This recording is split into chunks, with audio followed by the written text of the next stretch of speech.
everyone, good evening guys. So ngayong gabi po ay magluluto tayo ng sisig na tulingan. Yes, gagawa natin siya ng twist para naman hindi ma-bored ang ating Junakis dyan. Hindi sila maumay kakakain ng prito at paksiw, diba? Since walang magawa ang ating tulingan sa ref, yun gagawin po natin siyang sisig.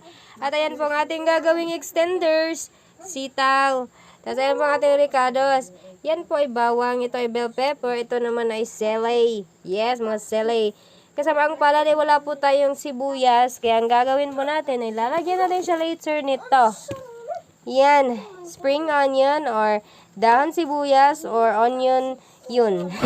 Basta yun na yun. Tapos natin yung wash later, alright? Tapos, ayun na.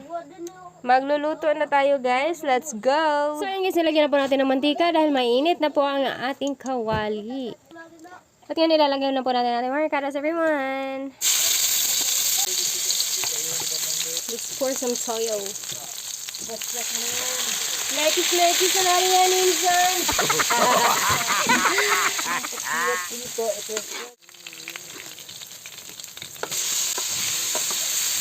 Ayan, nilagay na po natin ang ating tulingan everyone. Bored na po siya maging prito at paksiw, kaya ginawa na natin siyang sisig. Alright. Let's pour some soy sauce. More soy sauce. Dalawa. Mekis niya yan. At takpan lang po natin ng ilang segundos.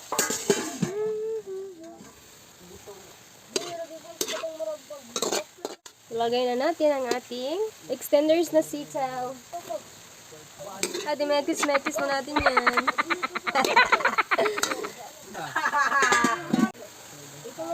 Alright, almost there everyone.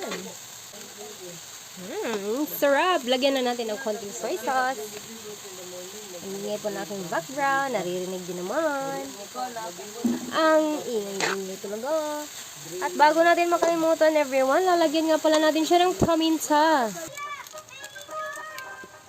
Tapos, after yan everyone, since ready na ang ating sisig, atin na po ilalagay ang remaining natin ng mga ricados. Alright, let's go!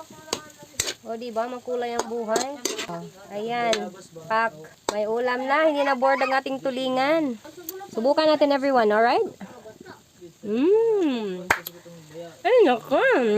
Ngap kumaan. Ayan siya guys, ang ating sisig na tulingan.